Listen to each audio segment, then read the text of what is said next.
Oui, bonjour mes frères et sœurs. J'ai essayé de,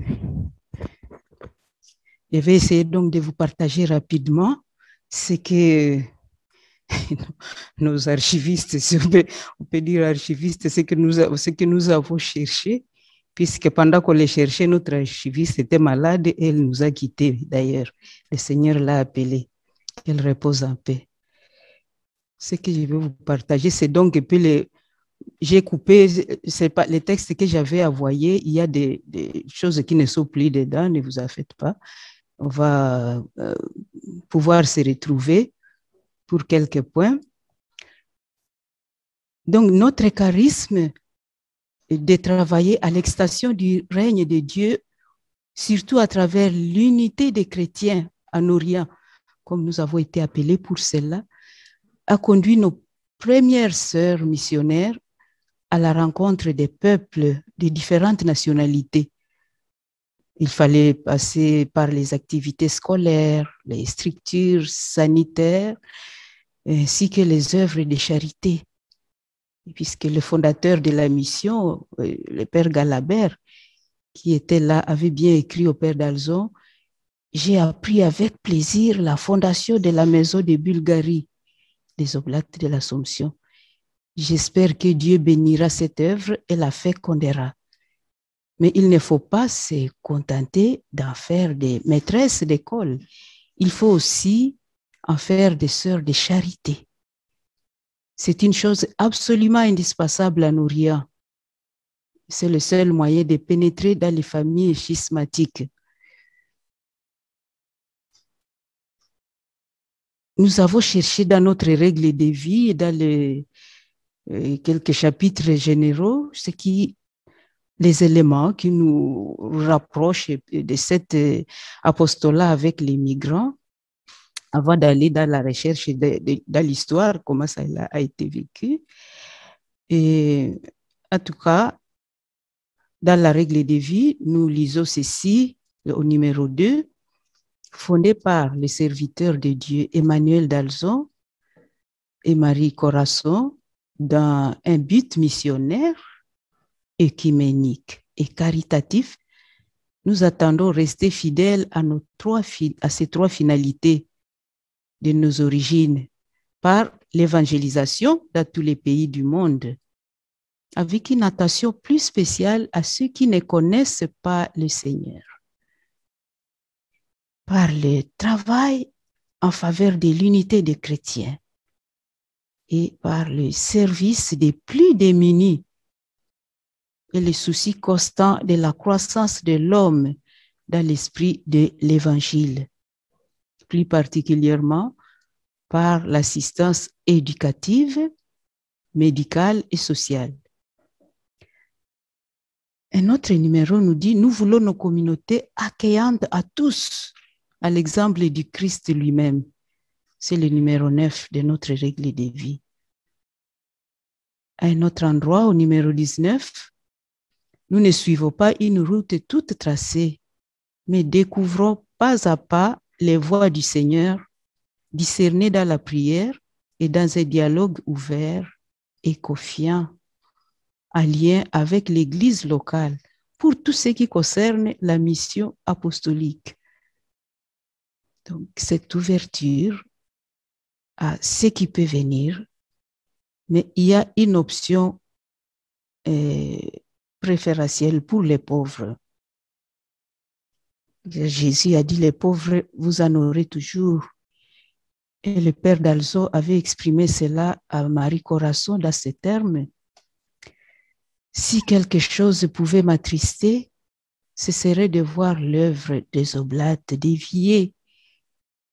Et si je puis chercher une des raisons de mon faible pour elle, c'est bien cet esprit plus humble et plus apte, ce me semble, à atteindre une portion du monde que notre Seigneur aime tout spécialement et dont il est urgent de s'occuper avant tout.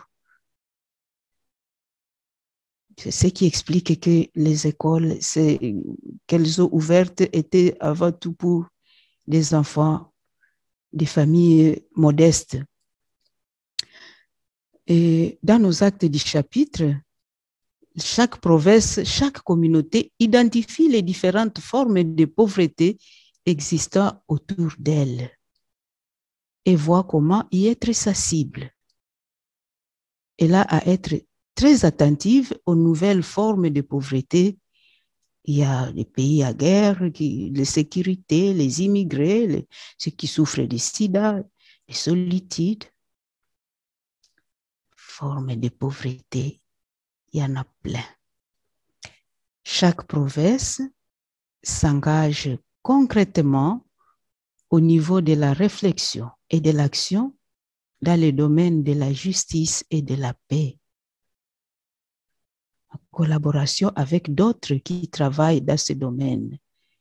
C'est le chapitre 2005 qu'il a souligné et ils avaient bien souligné que nous collaborerons avec les PSA qui y sont déjà bien engagés. Autour de nous, nous rencontrons des situations d'injustice et de violence.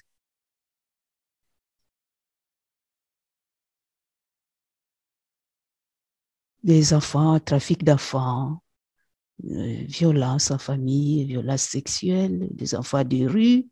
Vous en avez entendu un peu partager là. Même si cela dépasse nos propres champs d'action, il faut nous engager en lien avec la congrégation et avec l'église locale.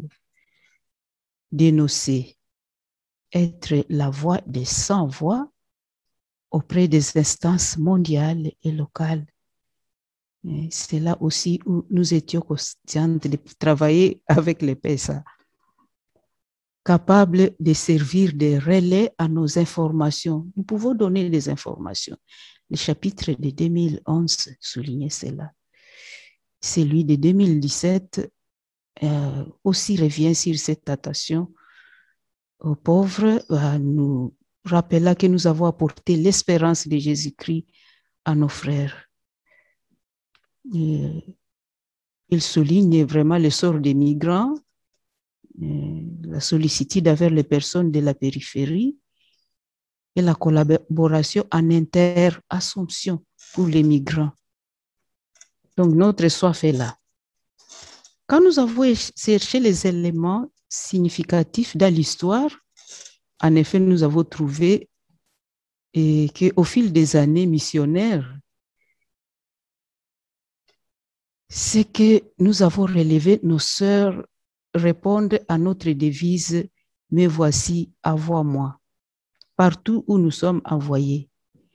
Et déjà en 1868, donc la première année de mission, les premiers missionnaires commencent leur mission en Bulgarie par la générosité et le dévouement dans les écoles, les soins aux malades, en s'adressant aux personnes venant de partout, des musulmans, des juifs, des orthodoxes. Ils ouvrent une école gratuite, école Saint-Vincent, et pour donc les pauvres. C'est pour permettre surtout aux étrangers qui sont là, ce sont ceux qui étaient les plus pauvres, d'accéder à une éducation humaine et intellectuelle de qualité. En 1871, l'ouverture d'un orphelinat pour accueillir, surtout il y avait beaucoup d'enfants abandonnés par des ouvriers venus de la Grèce, de la Turquie, de la Russie. Et pendant la guerre russo-turque, comme les autres guerres d'ailleurs qui vont suivre, les blessés des guerres sont accueillis et soignés par nos sœurs. Les sœurs ouvrent un asile pour de nombreuses femmes et enfants étrangers que les Bulgares ne voulaient pas héberger. Durant cette période de guerre, ce sont les écoles qui sont transformées en ambulances. Là, les écoles des pères comme des frères. Ça devient asile des réfugiés. Les sœurs n'avaient pas beaucoup de moyens, mais elles comptaient beaucoup sur la providence pour s'occuper de tout ce monde. Et il y a eu même une maladie, le typhus, qui a éclaté pendant cette guerre et qui a coûté la vie au père Barthélemy et aux sœurs Marie-Colombe et Marie-Hélène. à se dévouer auprès de ces réfugiés, de ces malades. Les sœurs aussi allaient vers les Tsinganes, cette population nomade qui bouge beaucoup. Et à Yamboli, on voit les sœurs s'occuper des ouvriers étrangers sans famille qui sont venus pour la construction des chemins de fer. Quand ils sont malades, abandonnés là, bon, les sœurs s'occupaient d'eux. Comme je l'ai souligné déjà, pendant les guerres là, les classes se transformer et les sœurs, en tout cas, on change vite d'apostolat pour s'occuper de ceux qui viennent là. C'est le besoin qui est là, il faut voir comment agir. Et quand elles seront à la Première Guerre mondiale, quand elles seront chassées de Bulgarie, on les retrouve en Belgique, en France, aux Pays-Bas. Et quand elles arrivent, elles sont affectées dans les ambulances de guerre. Les ambulances de guerre ont été ouvertes et peu à plusieurs endroits.